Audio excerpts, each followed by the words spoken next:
Welcome back to the channel. My name is Stanislav. I'm a physical therapist and a judo black belt. And in today's video, I want to talk to you about one of the most common misconceptions that there is in injury prevention, not only in sports in general, but especially in judo and grappling. So I've made a survey that I have given to around 50 grapplers. And in this survey, I asked different questions. And one of them was to rank from 1 to 5 a lot of different methods to prevent injuries. And one of that was stretching. In the survey, I asked to rank from 1, when 1 means basically it does nothing, it's useless, to 5, how much important is this thing to prevent injuries? And enormous amount of people in 2026 still believe that stretching is absolutely top important to avoid injuries. Here's the thing, no, at least let me explain.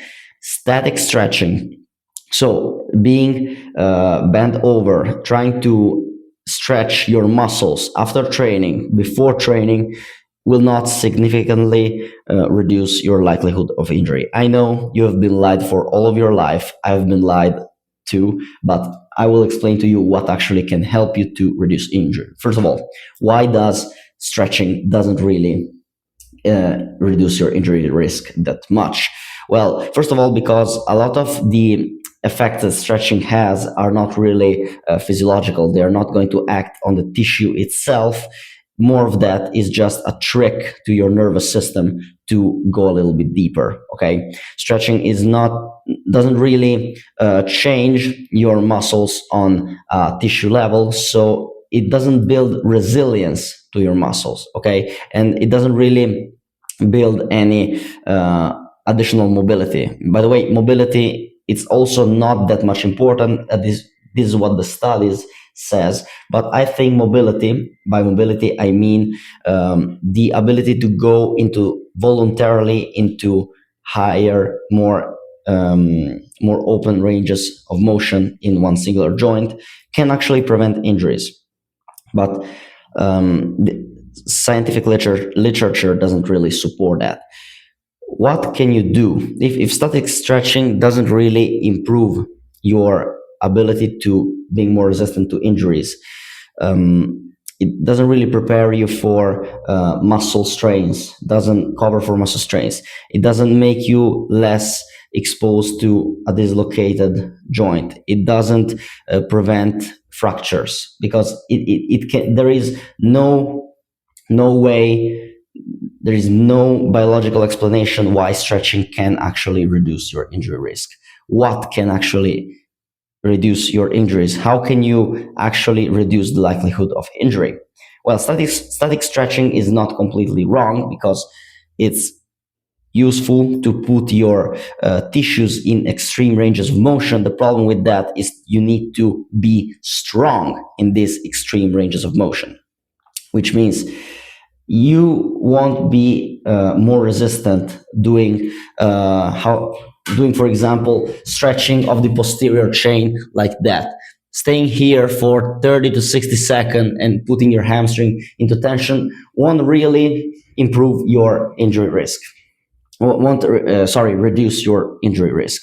What will actually reduce your injury risk is to put load on these tissues while they are elongated. This will be helpful to prevent muscle strains. This will be helpful to prevent all kind of injuries, fractures. This will prevent also joint dislocation, because muscles will be stronger, will be able to keep the joint much more stable when you're doing your Brazilian Jiu-Jitsu or your judo training. So it's not passive stretching the answer for your injury prevention. What will actually help you is eccentric loaded weight training. Okay, what do I mean? Full range of motion. This is really important. Not just weight training, but full range of motion weight training. And what you do exactly? How can you actually structure training session to prevent injuries and also to improve your performance? What I would do if I want to start becoming more resilient for my sport and improve my mobility, improve my strength, and reduce the likelihood of me getting injured, during Brazilian Jiu Jitsu or Judo will be to have two sessions a week of strength and conditioning, two sessions minimum. And in these training sessions, I would train with compound complex movements through a full range of motion in order to improve my mobility and improve my strength in deeper ranges of motion and be less likely to get injured. This movement will be squatting, hinging, upper body pushing, and upper body pulling. Then you can add a lot of different isolation exercises. You can add some mobility drills if you would like to, but you will get very far by just doing the compound movements themselves.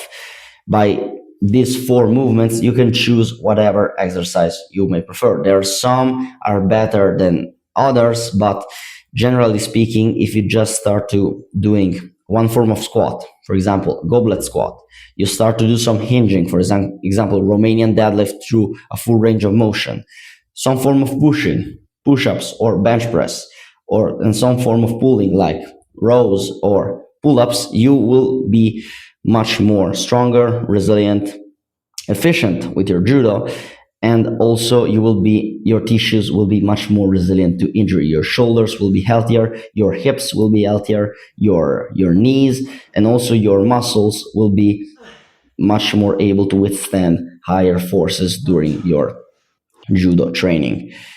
I get it that it sounds confusing. I get it that it doesn't sound right in a sense, but I can tell you that strength training actually changed the way that I practice judo, changed the way of how I approach training, changed also how much pain I feel during the practice, how much volume I can sustain of judo every week. So it really changed my life, and I hope it can change yours.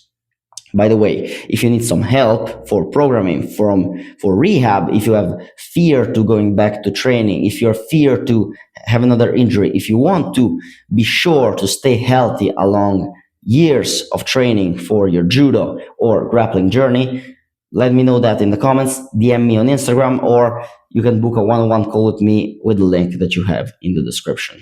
Thank you for watching. Remember to aim upward as always.